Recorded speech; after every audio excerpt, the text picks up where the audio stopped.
अर्थखातं मुख्यमंत्री फडणवीसांनी सांभाळावं. अर्थखातं मुख्यमंत्र्यांकडे ठेवण्यात राज्याचं शहाणपण आहे. सध्या अर्थखातं सांभाळेल असा एकही नेता नाही. खासदार संजय राऊतांकडून फडणवीसांचं कौतुक.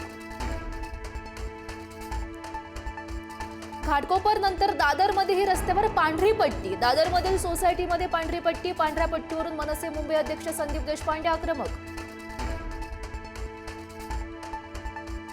स्टँड अप कॉमेडियन प्रणित मोरेनं मागितली माफी. त्या व्यक्तीला बोलण्यापासून थांबवलं नाही, ही माझी चूक झाली. मला धडा मिळालाय, त्यामुळे मला आणखी एक संधी द्या, प्रणित मोरेची मागणी. नाशिकमधील महायुतीच्या नगरसेवकांना आज ठाण्यामध्ये आणणार. सर्व मतदारांना ठाण्यातील अज्ञात स्थळी ठेवण्याचा निर्णय. मतफुटी रोखण्यासाठी महायुतीची ऑपरेशन ठाणे मोहीम.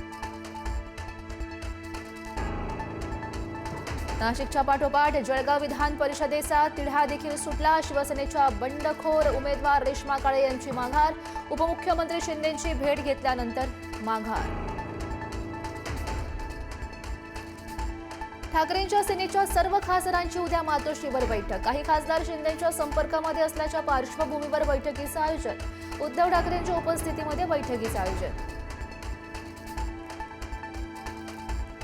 रोहित पवार यांच्या अन्नत्याग आंदोलनाचा आजचा दुसरा दिवस. आज पुन्हा प्रशासन आणि रोहित पवार यांच्यामध्ये चर्चा. कृषी मंत्री दत्तात्रय भरणे रोहित पवारांची चर्चा करणार असल्याची माहिती. जायकवाडी धरणातील पाणीसाठा 28%. संभाजीनगरसह जालना आणि पैठणमधील 4000 उद्योगांवर पाणी कपातीचं संकट. औद्योगिक वसाहतींना मिळणाऱ्या पाण्यात 10 MLDची कपात.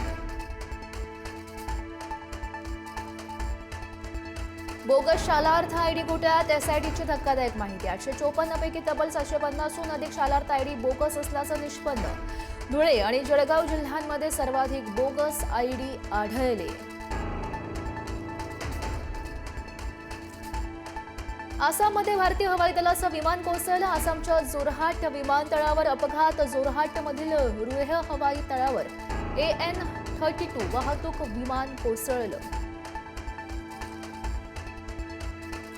मुंबईमध्ये बेकायदेशीर वास्तव्यास असलेल्या 5 बांगलादेशी महिला ताब्यात. दक्षिण मुंबईमधल्या कामाठीपुरा भागातून महिला ताब्यात. नागपाडा पोलिसांच्या दहशतवाद विरोधी पथकाची कारवाई. ठाणेनंतर भांडूपमध्ये ज्येष्ठ नागरिकाला मारहाण. भांडूपमधील ड्रीम्स कॉम्प्लेक्स भागात फेरीवाल्यांकडून ज्येष्ठ नागरिकाला मारहाण करणाऱ्यांच्या विरोधात गुन्हा दाखल. पंतप्रधान मोदी 6 दिवसांच्या परदेश दौऱ्यावर. 13 ते 18 जून दरम्यान फ्रान्स आणि स्लोवाकियाच्या दौऱ्यावर. G7 शिखर परिषदेमध्ये मोदी सहभागी होणार. इराणसोबतचे युद्ध संपलं. आठवडा अखेरीस करार. अमेरिकेचे राष्ट्राध्यक्ष डोनाल्ड ट्रम्प यांची माहिती. करारावर मात्र इराणची सावध भूमिका. कराराबाबत अद्याप अंतिम निर्णय झाला नाही, इराणची माहिती. भारतीय जहाजांवरच्या हल्ल्यासाठी ट्रम्प यांनी इराणला धरलं जबाबदार. भारतीय जहाजांवर इराणनं हल्ला केल्याचा ट्रम्प यांचा दावा.